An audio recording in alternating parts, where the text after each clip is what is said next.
휴일 어떻게 보내고 계십니까? 송재TV 시작합니다. 잠시 전에 끝이 났습니다. 국민의힘의 대선 후보 이 토론회였습니다.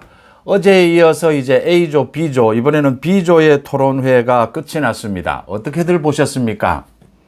죽음의 조라고 했는데 뭐 그렇게 죽음의 조가 되지는 않았습니다. 화기애애한 분위기도 있었고 나올 수 있는 이야기, 이 충돌되는 부분도 다 나왔습니다. 정책 이야기를 하는 와중에도 어제보다는 훨씬 더 해야 될 이야기들을 다 털어놓는 그런 토론회가 됐습니다. 먼저 어제 토론회와 오늘 토론회, 이 토론회에 참가하는 사람들이 좀 다르기 때문에 평가를 같이 할 수는 없지만 전체적으로 평가해서 토론회를 누가 가장 잘했느냐, 이게 굉장히 중요합니다. 첫 토론회였기 때문에 첫 토론회는 이제 국민들 앞에 그동안 자기가 개인적으로 메시지를 쏟아내다가 지금은 이 계엄 탄핵 때문에 너무나 급변했지 않습니까? 이렇게 쏟아내다가 정제된 모습으로 지지층에게 국민들 앞에 처음으로 나와서 이제 자기 생각을 정리하는, 또 후보끼리 충돌하는, 그래서 굉장히 관심을 모았습니다. 아마 이 첫 토론회를 통해서 이 윤곽이 잡힐 것이다. 첫 토론회 누가 가장 잘했느냐, 제가 순위를 매겨 보겠습니다. 그러니까 토론회를 어떻게 쳐다보느냐, 토론회를 잘했느냐, 공감했느냐, 뭐 자기의 생각을 일관성 있게 설득력 있게 이야기를 했느냐, 아니면 자기 생각을 좀 변화를 해서 또 다시 정리를 했느냐, 뭐 여러 가지 기준이 있을 겁니다. 저는 딱 이 기준으로 봅니다. 누가 이재명을 꺾을 수 있는 가장 적임자인가? 그렇게 되기 위해서는 어제도 제가 말씀을 드렸지만 깨끗한 자질에다가 뛰어난 정치력을 가져야 한다. 지난 3년 동안 뛰어난 정치력이 굉장히 아쉬웠습니다. 이 두 가지 기준으로 본다면 가장 잘한 사람이 홍준표였습니다. 홍준표가 굉장히 달라졌습니다. 과거에 20년 전에 정말 스나이퍼 홍준표로 돌아갔다, 제가 이렇게 평가합니다.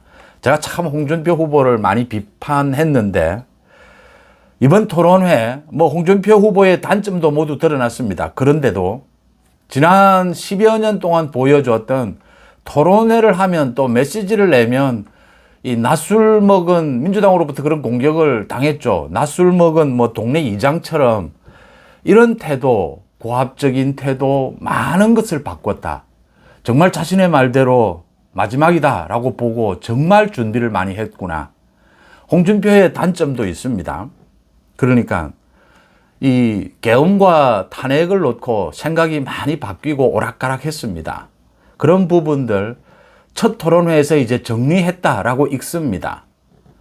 일관성 부분에 있어서는 한동훈과 김문수가 뛰어났습니다. 근데 좀 변화한 부분은, 이 바뀐 부분은, 그래서 신뢰는 좀 떨어질 수가 있죠. 자기가 한 말을 뒤엎는 것은. 그럼에도 불구하고 전체적으로 이 균형감 있게 본다면 홍준표가 이 토론회, 첫 토론회를 준비하는 가장 준비가 잘 됐고 잘하고 있다. 그러니까 홍준표는 이제 한동훈과 싸울 필요도 없다. 뭐 나경원 마찬가지고요. 누구와 싸울 필요가 없다. 홍준표가 갖고 있는 경륜으로 승부하면 그게 가장 이재명에 대항하는 이 후보가 될 수 있다라고 읽는 이 정세 분석 능력입니다. 이 폭입니다. 이 균형감입니다. 뛰어나다라고 평가합니다. 참 많이 달라졌습니다. 제가 오죽하면 과거에 20년 전에 그 스나이퍼 홍준표를 말씀을 드리겠습니까? 그 다음 뭐 큰 차이는 없지만 2위군으로 이 한동훈과 김문수가 잘했다, 이렇게 평가할 수가 있습니다. 역시 이 지지층이나 당원들이 지금 지지율도 이 3강에 모이고 있지 않습니까? 정치판에서 살아남는다라고 하는 것. 그 다음 이 국민들이 보는 시각, 당원들이 보는 시각이 모두 이게 비슷비슷하다라고 하는 것입니다. 이러니까 이 정도 되니까, 내공이 있으니까 지지율이 모이게 된다. 아마 이 세 사람을 놓고 이 한동훈, 홍준표, 김문수를 놓고 많은 분들이 저울질을 했을 겁니다. 저는 홍준표가 가장 많이 달라졌고 가장 이번 토론회는 가장 잘 이끌었다. 전략에서 전술에서 라고 평가합니다. 이재명의 대항마로 홍준표 두 가지만 제가 지적을 하겠습니다. 뭐 1등을 주었으니까 제가 이 정도 지적은 해도 된다라고 봅니다. 첫째, 명태균에 대해서 어차피 민주당에서 어마어마한 지금 자료들을 갖고 있습니다. 두 가지 실수가 있었습니다. 드러난 겁니다. 홍준표 주변에서 명태균과 거래를 한 부분이 드러나 있습니다. 그 다음 또 한 가지는 홍준표가 말을 바꾼 부분이 있습니다. 명태균과는 뭐 어떠한 연락도 없고 문자 주고받은 것도 없다 했는데 문자 주고받은 게 홍준표 아들이나 이렇게 나왔습니다. 이렇게 말이 바뀐 부분, 이 부분이 하나가 있고요. 또 하나는 홍준표의 자신감일 수는 있지만 저는 그동안의 홍준표의 정치 행태로 봐서 필요하다면 한덕수가 대표적입니다. 한덕수를 비롯해서 누구든지 소위 빅텐트가 필요하다라고 이야기하면서도 한덕수는 안 된다라고 합니다. 그게 이 경선에 임하는 이 후보의 전략일 수도 있습니다. 그런데 그 태도가 홍준표의 분열로 이어지지 않기를 바랍니다. 이 부분을 넘어서야 합니다. 당원들과 지지층에 이 부분에 대한 신뢰를 줘야 합니다. 한덕수를 견제하는 것일 뿐이다. 정말 필요하면 한덕수도 오늘 이야기를 했습니다. 자기 출마 여부에 대해서는 지금은 답변하지 않겠다. 이번 주부터 이제 트럼프 정부와의 그 관세 협상이 본격화됩니다. 한덕수가 미국으로 날아갈 수도 있습니다. 한덕수의 출마 카드는 여전히 남아 있습니다. 빅텐트는 여전히 남아 있습니다. 이런 부분에 있어서 홍준표가 폐쇄적이지 않았으면 합니다. 폐쇄적이면 안 됩니다. 이 두 가지 문제만 해결한다면 홍준표가 오늘의 이 토론 태도로 보건대 굉장히 앞서갈 것이다. 굉장히 폭넓은 홍준표가 지금까지의 홍준표가 이 팬덤도 있지만 싫어하는 사람도 굉장히 많습니다. 그런 부분들을 많이 해소했다라는 걸로 읽힙니다.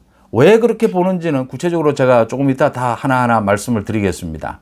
그 다음 한동훈, 김문수가 큰 차이는 나지 않지만 뛰어났다.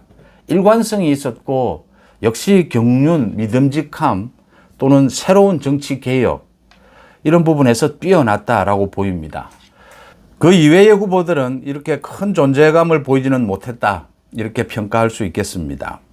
오늘도 한동훈이 먼저 문제를 제기를 했습니다. 이 계엄과 탄핵에 대해서 어떻게 생각하느냐. 한동훈이 먼저 질문을 했습니다. 지금 소위 여러 가지 이야기를 하지만 이게 핵심입니다. 국민의힘 내부 경선에서는 이 계엄을 어떻게 바라볼 것이냐, 탄핵을 어떻게 바라볼 것이냐, 이 부분은 제가 생각하는 가장 합리적인 기준은 이미 말씀을 드렸습니다.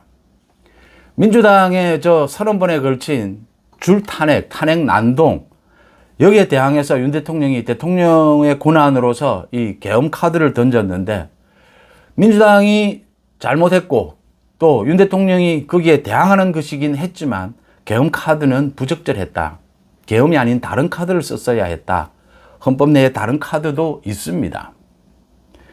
계엄은 그렇게 정리를 하는 것이고요. 계엄은 막았어야 하는 것이다.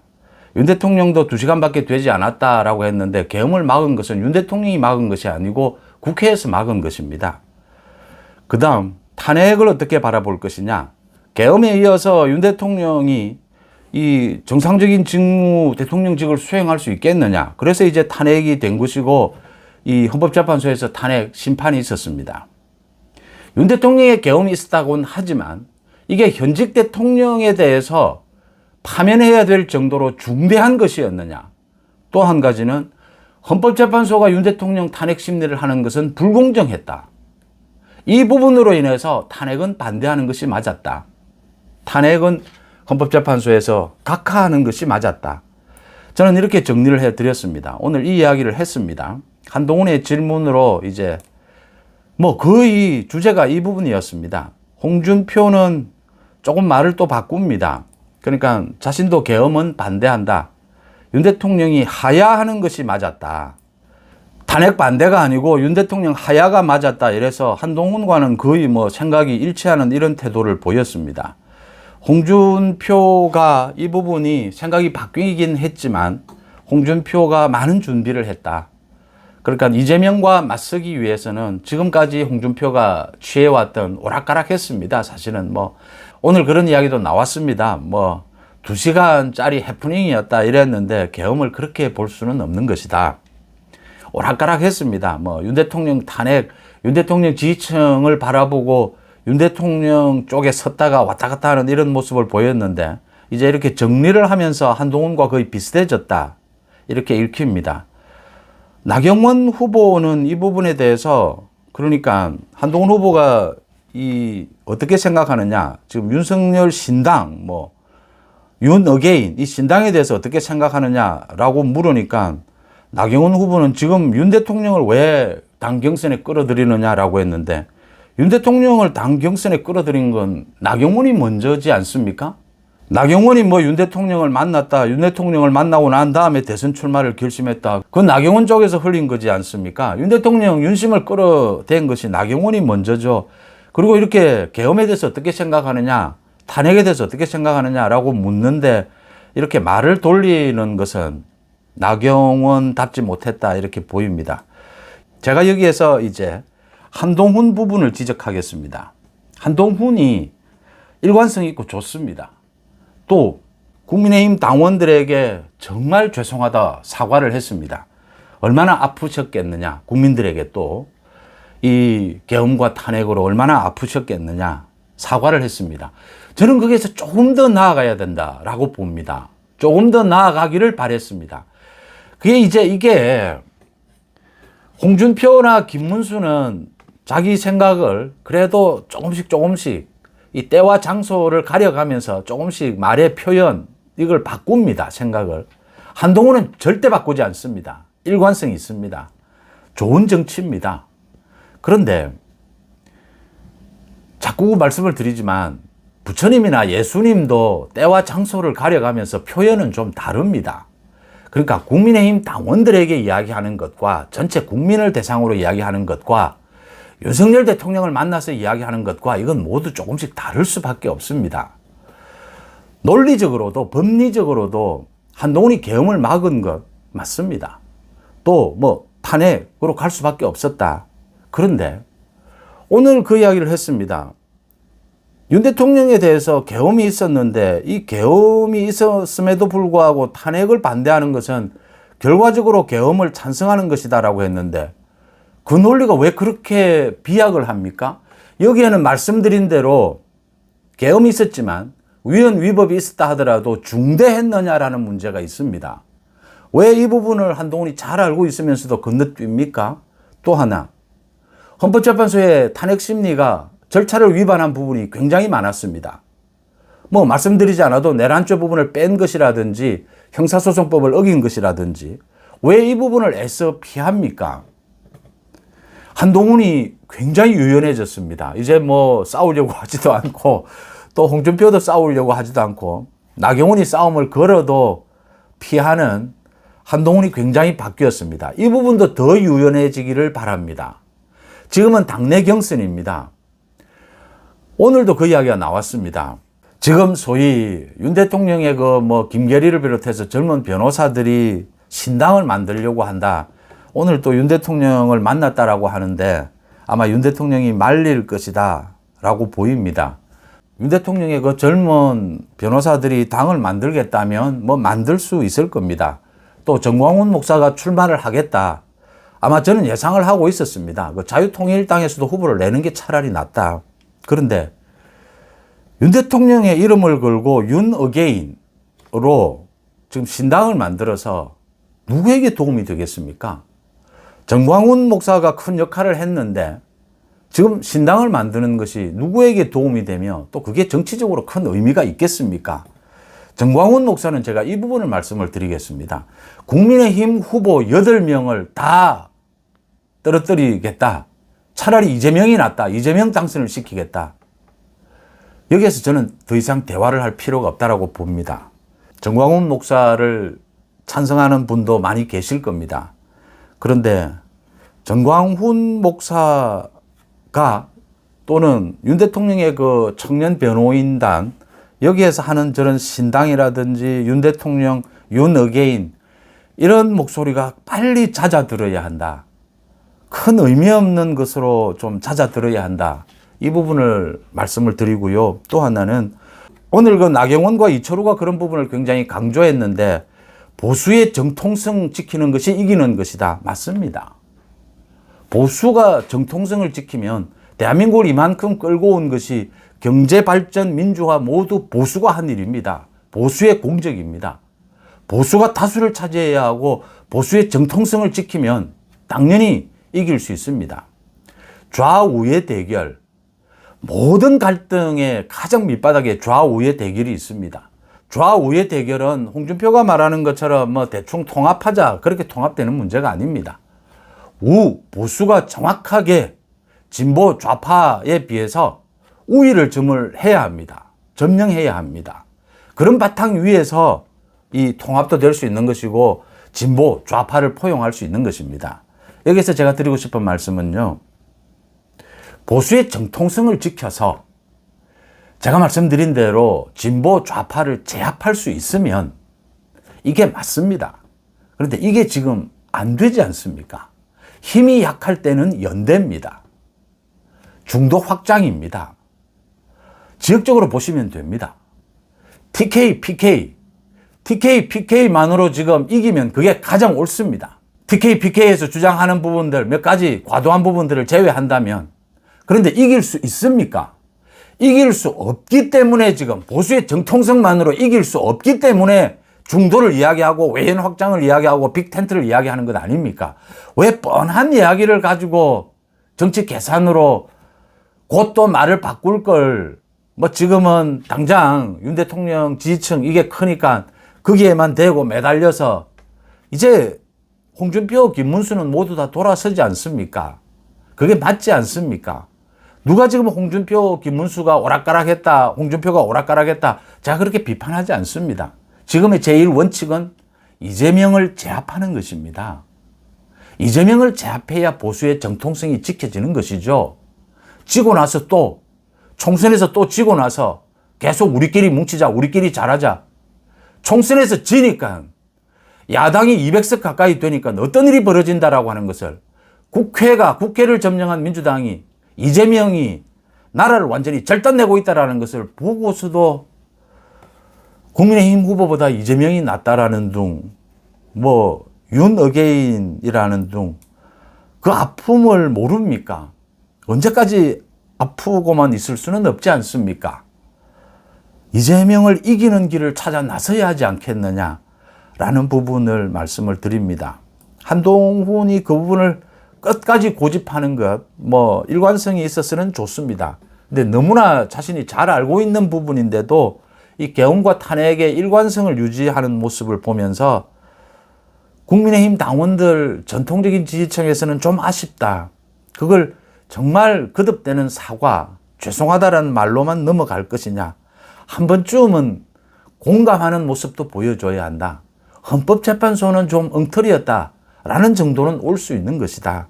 그게 이제 유연성입니다. 한동훈도 조금 더 유연해질 필요가 있다. 홍준표, 김문수는 굉장히 유연해졌다. 나이가 들었다라는 느낌을 받을 수 없을 정도로 홍준표, 김문수 유연해지고 있다. 한동훈은 뭐 역시 매력적입니다.